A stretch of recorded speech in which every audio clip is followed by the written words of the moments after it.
In this episode of Organic Living with the Hippy Gourmet, we're on the jam cruise heading for Belize.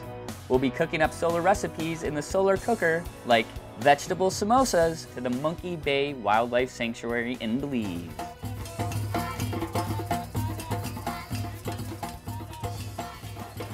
So next of our trio of recipes that we're taking to Belize, we're gonna do our variation of a gluten-free samosa. You heard me right, gluten-free samosa. To start this up, let's work on our filling.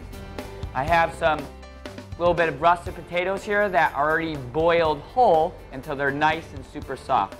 I let them cool down so that it makes it very easy to peel them. You just take and pull that skin right on off. La la la la la, la tra la la, tra la la la la.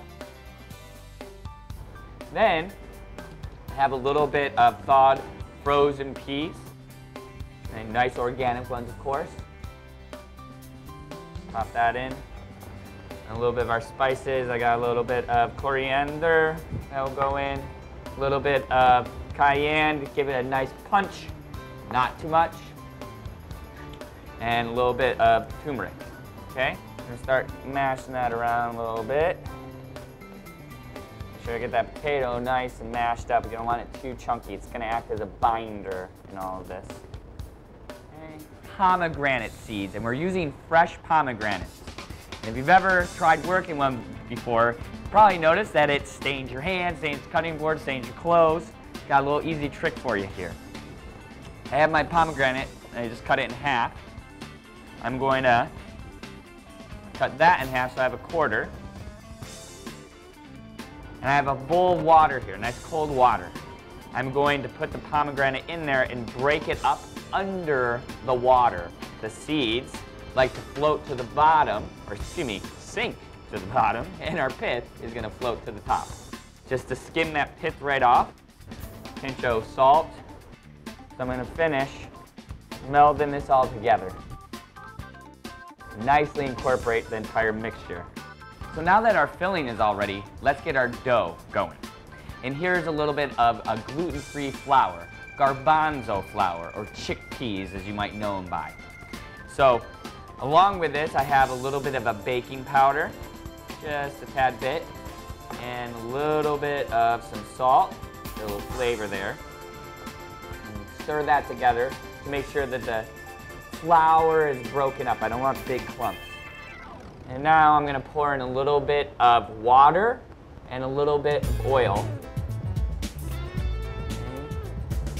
And start to work this dough together. So now it's worked together a bit.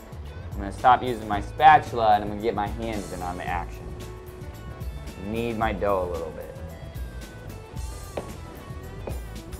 So it should be still just a bit moist, but not too tacky. If you have to, add a little bit more flour. If it feels a little too dry, we'll splash more water and a splash more oil. Okay? And this nice, beautiful dough. Okay? It's still a little moist, but when I put my finger, I'm not getting a bunch of stuff stuck to it. That's perfect.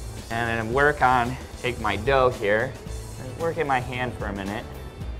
And on the board, just give it a bit of a knead, real quick. And then, here's the fun part, I'm gonna press the dough out a bit.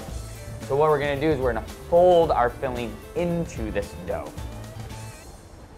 So let me take some of this filling here. I'm gonna lay that on top.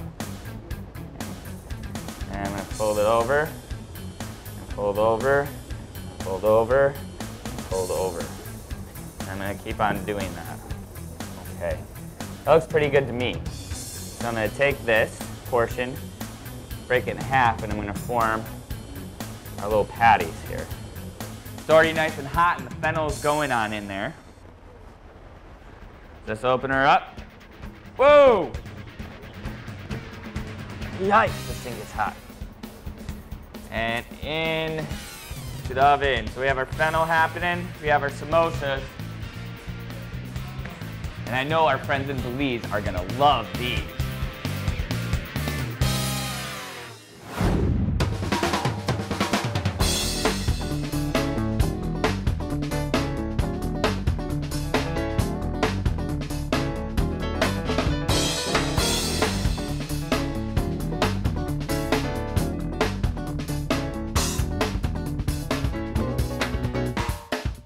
Check out the Hippy Gourmet's quick and simple cookbook for healthy eating, available wherever books are sold.